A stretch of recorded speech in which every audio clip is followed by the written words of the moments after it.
gitu kan? Oke. Zat aditif tersebut adalah untuk menambahkan value, Pak. Jadi kan mungkin setiap badan usaha punya value keunggulan masing-masing. Jadi itulah tujuan dari zat aditif tersebut, Pak. Gitu saya sampaikan. Ya tapi RON-nya tetap kan, oktannya itu tetap kan? Kalau dari Shell oktannya tetap, Pak. Iya. Nah, maksudnya kan sama kan, biarpun ditambahkan zat adiktif atau apapun, dia tidak merubah RON kan?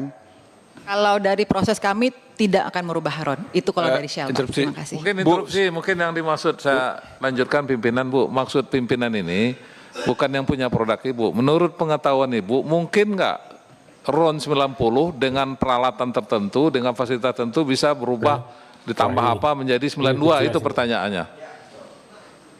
Kalau menurut pengetahuan saya, Pak, seperti tadi saya sampaikan, zat aditif itu adalah untuk menambahkan value, bukan untuk merubah RON. Jadi Bu Ya, ibu jawab tegas saja. Maksudnya itu berarti kan nggak bisa kan? Bu Shell Betul, secara Bu Shirley bisa dijawab.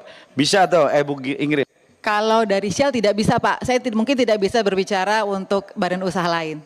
Pimpinan. Izin pimpinan. Coba dari yang lain aja. Jadi gini Bu, Campuran bisa merubah RON. Bisa lebih tinggi, bisa lebih rendah.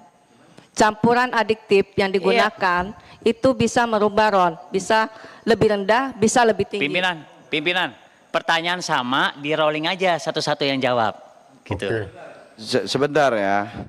Oke guys, assalamualaikum warahmatullahi wabarakatuh. Jumpa lagi di channel Gambas LJ guys. Ini ada video keren lagi guys, karena ini sangat viral lagi marak-maraknya guys tentang isu atau memangkah ini benar atau sudah berproses hukum guys. Karena ini terkait dengan penjelasan guys, Pertamina Patra Niaga terkait BBM oplosan guys, Pertalite dioplos menjadi Pertamax. Kita sayang motor kita untuk diisi Pertamax biar lebih oke halus ya, dioplos dengan Pertalite. Gak tahu guys, kita saksikan penjelasannya guys, yang pro atau yang apa, pokoknya komen guys. Biar ini nggak terkesan ini penggiringan opini publik kan, kita akan minta juga pernyataan dari swasta kan, biar ada komparasi yang seimbang gitulah. Silakan Pertamina. Pertamina silakan guys. Baik, terima kasih pimpinan dan anggota Komisi 12. Pertama-tama kami ucapkan terima kasih atas dukungan kepada kami PT Pertamina Patra Niaga dalam melayani masyarakat, dan kami secara prinsip mempunyai komitmen yang kuat untuk memberikan layanan terbaik pada masyarakat. Dengan tetap menghormati proses hukum yang sedang berjalan, mohon izin kami memberikan penjelasan terkait isu yang berkembang di masyarakat, khususnya terkait kualitas BBM RON 90 dan RON 92. Jadi terkait skema penyediaan barang untuk produk gasolin. Produk ini kan gasoil dan gasolin. Saya izin menjelaskan yang gasolin dulu, karena ini isunya saat ini adalah gasolin. RON 90 dan RON 92. Dari Pertamina Patra Niaga ada dua source, ada dua sumber. Satu sumber dari kilang Pertamina dalam negeri. Yang kedua memang ada sumber yang pengadaan dari luar negeri. Kedua source ini untuk yang gasolin, baik 90 maupun 92, kita menerima itu sudah dalam bentuk RON 90 dan RON 92. Tidak dalam bentuk produk RON lainnya. Jadi untuk Pertalite kita sudah menerima produk baik dari kilang maupun dari luar negeri itu adalah dalam bentuk RON 90. Untuk 92 juga sudah dalam bentuk RON 92 baik dari kilang Pertamina maupun pengadaan dari luar negeri.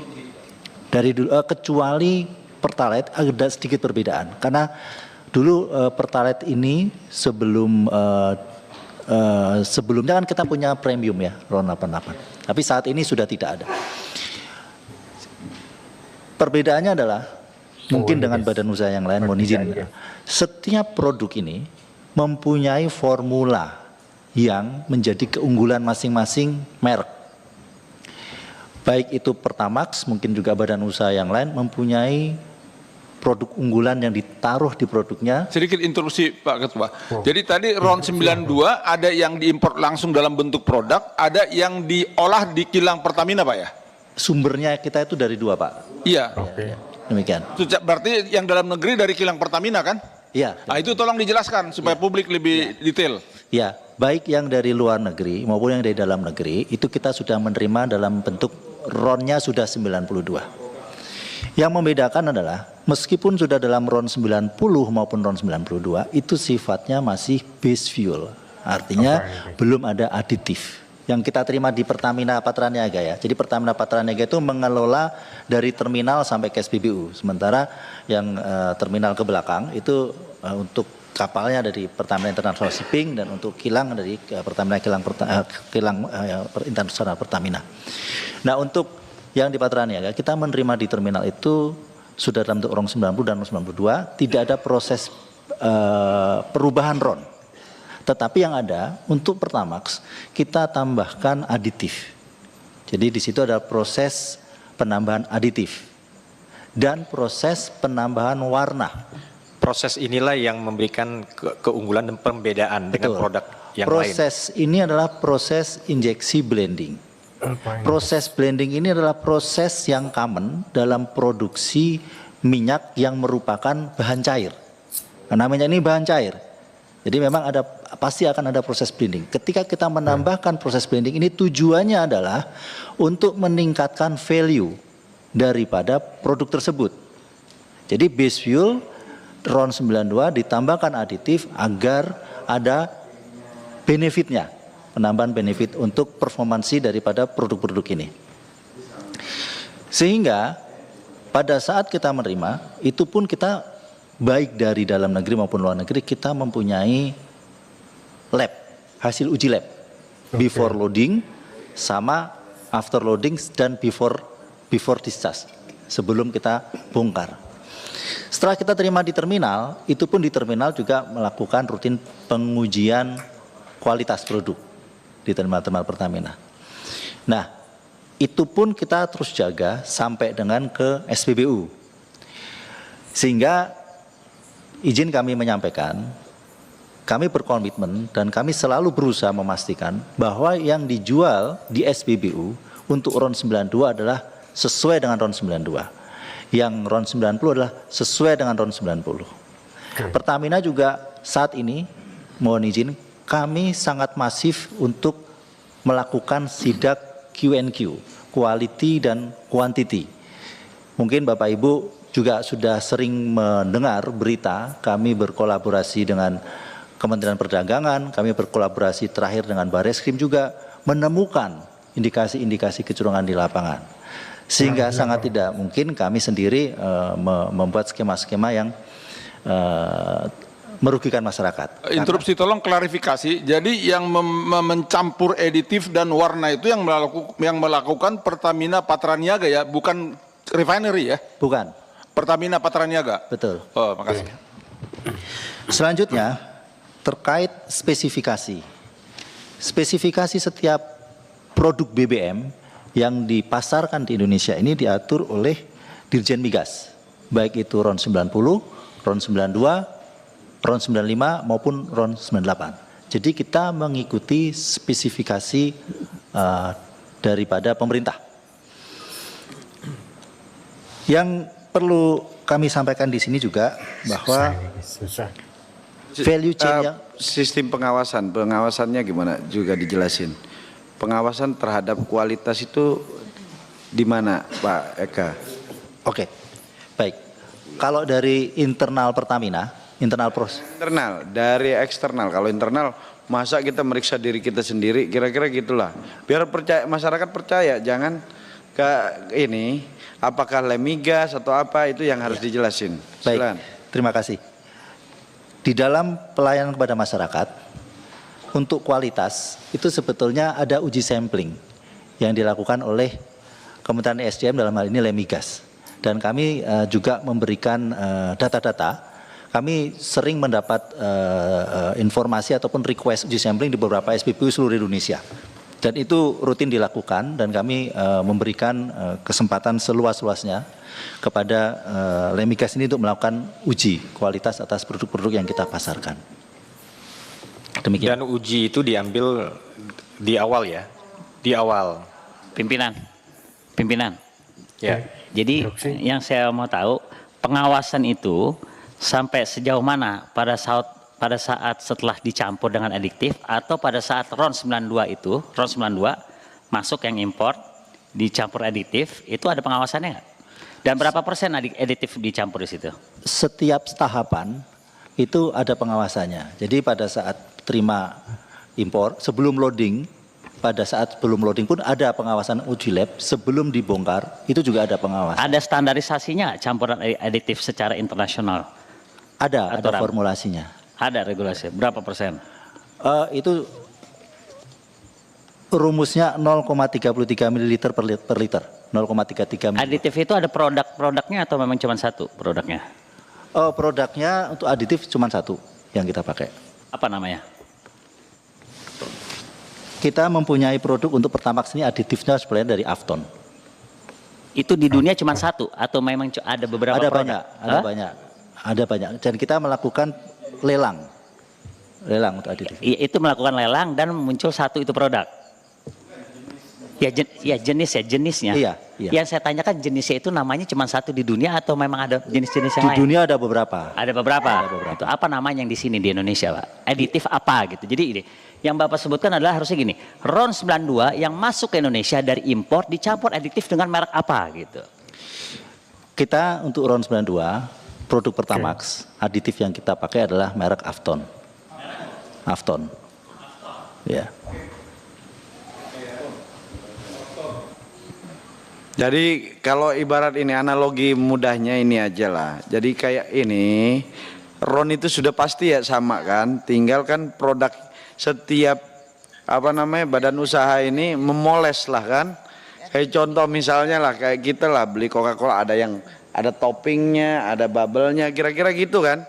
Jadi ada keunggulan masing-masing produk. Nah jangan dipersepsikan bahwa RON-nya itu berbeda. Jadi penambahan zat adiktif ini bukan tidak dapat digolongkan sebagai pengoplosan karena tidak akan merubah RON juga kan, hanya menambahkan kualitas aja lah, ada punya keunggulan lah kan. Kayak yang tadi analogi sederhana kopi sama kopi hitam, tapi ada yang dipasangin topping di atasnya apalah gitu loh. Kira-kira seperti itu ya Pak ya. Nah biar berimbang, coba kita minta perwakilan dari Shell deh, ini kan. Apakah sama skemanya dengan ini? Sedikit interupsi Pak. Jadi Afton itu dari Afton Chemical Corporation dari Amerika ya Pak? Betul Bapak. Ya, pimpinan. Jadi saya mempertegas, Pak Eka pertegas bahwa Patraniaga hanya punya fasilitas blending adiktif, bukan fasilitas blending merubah RON. Itu yang harus Bapak pertegas, Pak. Betul, kita tidak mempunyai fasilitas blending merubah RON. Aktivitas blending yang kita lakukan untuk di terminal adalah mungkin untuk gasoil itu ada. Karena untuk produk solar kita menambahkan FAME. Yang untuk gasolin tidak ada, hanya untuk blending warna dan aditif. Oke. Baik, coba kami minta penjelasan dari perwakilan swasta, Ibu dari Shell ya. Ya. Terima kasih Bapak Pimpinan. Izin saya ingin menyampaikan sedikit mengenai proses yang kami lakukan untuk masalah quality.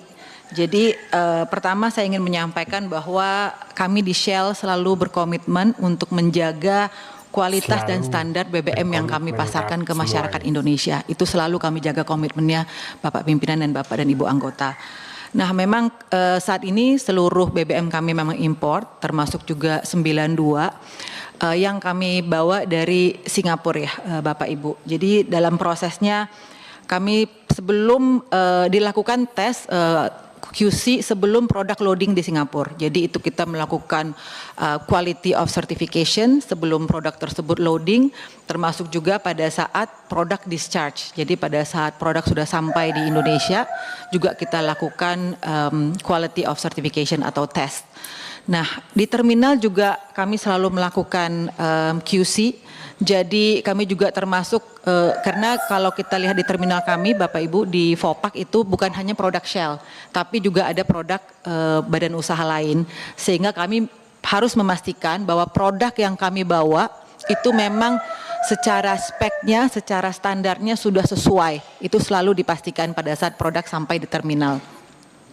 Dan di terminal juga kami selalu melakukan random check, itu dilakukan 2 kali sebulan random check untuk memastikan standar dari BBM kami dan juga memastikan bahwa memang semuanya sesuai dengan spek yang sudah kami bawa, begitu Bapak dan Ibu. Sampling juga sama Lemigas, Bu. Kami saat ini masih menjajaki dengan Lemigas, tetapi kami menggunakan konsultan lain yang memang juga sudah ditunjuk oleh Migas, begitu Pak. Bu siapa? Bu Ingrid. Ingrid, Pak. Ada skema kayak tadi Pertamina nggak? Ada penambahan zat adiktif? Oh iya. Ya jadi yang produk yang dibawa itu memang base fuel Pak. Jadi misalnya kita katakan RON 92 itu memang RON 92 base fuel. Nah itu kemudian kami tambahkan aditif di terminal kami. Seperti itu kira-kira Pak. Berarti sama ya antara ini ya. AKR sama juga kan? Kira-kira kan? Coba silakan. Pak, maaf izin untuk menjelaskan, kurang lebih proses kami sama Pak, tapi yang perlu kami tambahkan di sini juga kami percaya semua pemain tentunya punya komitmen untuk menjaga kualitas. Nah kalau dari sisi SPBU sendiri ada beberapa hal tambahan yang tentunya kami lakukan untuk menjamin kualitas yang kami hadirkan di Indonesia ini, terutama dari sisi BBM itu sesuai dengan spesifikasi dan regulasi dari pemerintah. Sekaligus juga menjaga standar BP internasional juga Pak. Jadi kalau boleh saya jelaskan, pada saat loading di Singapura itu sudah dilakukan satu pengecekan untuk memastikan RON tersebut sesuai dengan spesifikasi yang memang kami minta gitu ya. Sampai di Jakarta discharge itu dicek lagi Pak. Dan kemudian secara rutin paling tidak 1 kuartal sekali itu kami melakukan pengujian juga dengan Lemigas gitu. Jadi di tahun 2024 secara aktual sudah kami lakukan 50 kali pengujian Pak untuk menjaga kualitas BBM yang kami jual di SPBU kami. Seperti itu Pak, terima kasih. Baik, jadi yang kita bisa simpulkan bahwa tidak mungkin ya antara RON 90 bisa lompat 92 itu nggak mungkin ya, betul nggak Bu Ingrid ya? Ada nggak, bisa ada dimungkinkan nggak dari RON 90 naik ke 92 dengan penambahan zat adiktif? Kalau seperti tadi ya saya yang sudah sampaikan Pak, mohon izin produk yang kami bawa itu memang sesuai dengan spesifikasi RON-nya, base fuel-nya. Nah proses di sini. Saya maksud itu apakah dimungkinkan dari 90 ditambah zat-zat khusus gitu kan bisa naik gitu kan? Oke. Zat aditif tersebut adalah untuk menambahkan value Pak. Jadi kan mungkin setiap badan usaha punya value keunggulan masing-masing. Jadi itulah tujuan dari zat aditif tersebut Pak. Gitu saya sampaikan. Ya tapi RON-nya tetap kan? Oktannya itu tetap kan? Kalau dari Shell oktannya tetap Pak. Iya. Nah, maksudnya kan sama kan, biarpun ditambahkan zat adiktif atau apapun, dia tidak merubah RON kan? Kalau dari proses kami tidak akan merubah RON. Itu kalau dari Shell. Pak. Terima kasih. Mungkin interupsi, mungkin yang dimaksud saya lanjutkan pimpinan Bu. Maksud pimpinan ini bukan yang punya produk Ibu. Menurut pengetahuan Ibu, mungkin nggak RON 90 dengan peralatan tertentu, dengan fasilitas tertentu bisa berubah ditambah apa menjadi 92? Itu pertanyaannya. Kalau menurut pengetahuan saya Pak, seperti itu saya sampaikan, zat aditif itu adalah untuk menambahkan value, bukan untuk merubah. Jadi Bu ya, Ibu jawab tegas saja. Maksudnya itu berarti kan nggak bisa kan? Bu Shell betul, secara Bu Shirley bisa dijawab. Bisa atau Bu Ingrid? Kalau dari Shell tidak bisa Pak, saya mungkin tidak bisa berbicara untuk badan usaha lain. Pimpinan. Izin pimpinan. Coba dari yang lain aja. Gini Bu, Campuran bisa merubah RON, bisa lebih tinggi, bisa lebih rendah. Campuran adiktif yang digunakan itu bisa merubah RON, bisa lebih rendah, bisa lebih tinggi. Pimpinan, pertanyaan sama, di rolling aja satu-satu yang jawab. Gitu. Sebentar ya, saya pimpinan sidang kalau ini ntar saya minta keluar ntar. Jadi intinya gini, Ibu Ingrid menyatakan bahwa zat adiktif itu hanya menambah value kan, atau ibarat keunggulan tertentu dari jenis produk Ibu, tapi tidak merubah RON atau menaikkan bahkan menurunkan. Itu kan persepsi kita. Kita samakan dulu, biar publik gak bingung kan.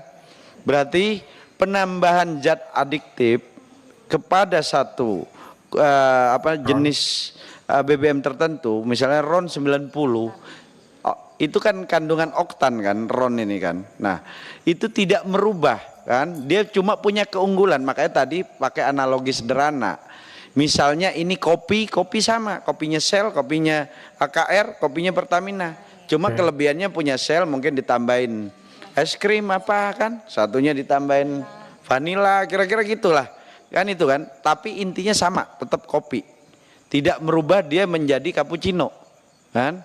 Nah, ini yang harus kita gambarkan kepada publik bahwa RON tidak akan pernah bisa dirubah dengan pencampuran zat adiktif. Dia hanya menambah value terhadap jenis produk itu dari masing-masing badan usaha. Jadi kita sepakat itu ya bahwa ini pihak swasta ini. Jadi kalau kita hanya undang Pertamina aja, ntar dipikir kita nggak berimbang. Kalau sekarang berimbang. Shell menyatakan bahwa tidak mungkin ada bisa penambahan penaikan RON, gitu kan? Nah, ke AKR coba. Mohon izin Pak Pimpinan. Ya, mohon izin Pak Pimpinan. Jadi kalau dari Shell seperti tadi yang sudah saya sampaikan. Oke guys, alhamdulillahirobbilalamin, itu tadi penjelasan dari beberapa guys, usaha-usaha dari minyak ya guys, karena ini lagi viral dan lagi sangat guys, mencuat guys, kasus-kasus pengoplosan antara Pertamax dan Pertalite menjadi Pertamax guys, ini dioplos, pokoknya gitulah guys. Sudah ada dari KPK memeriksa itu guys, karena memang mungkin sudah disidak atau sudah diapakan ya guys, pokoknya guys. DPR RI menggelar rapat dengar pendapat dan rapat dengar pendapat umum gas RDPU dengan Dirut PT Pertamina Patraniaga guys. Ini yang sangat oke guys, dan juga ada swasta lagi guys. Selain itu DPR juga memanggil Presidir Mobility Cell Indonesia guys, mobil ya guys, pokoknya Presidir PT Aneka Petroindo Petron guys, Raya BP AKR, Presidir PT AKR Korporindo, dan Dirut PT Indomobil Prima Energi, dan Dirut PT Vivo Energi Indonesia guys. Wow, banyak yang guys, tapi tadi ada sedikit, menurut saya guys, tadi ada sedikit menjawab canggung, mau menjawab agak belibet guys dari PT Mobil Shell ya, atau Bu Ingrid ya guys, tentang pertanyaan yang apakah bisa sepengetahuan ibu mencampur campuran value itu bisa menambah guys, RON-nya yang pertamanya RON 90, apakah ketika dicampur-campur itu dengan teknologi atau apa bisa merubah, meningkatkan RON-nya guys menjadi 92 ya guys. Itu yang agak menjadi canggung guys, karena pokoknya maksimal lagi guys. Semoga bisa mengedukasi juga bermanfaat gas.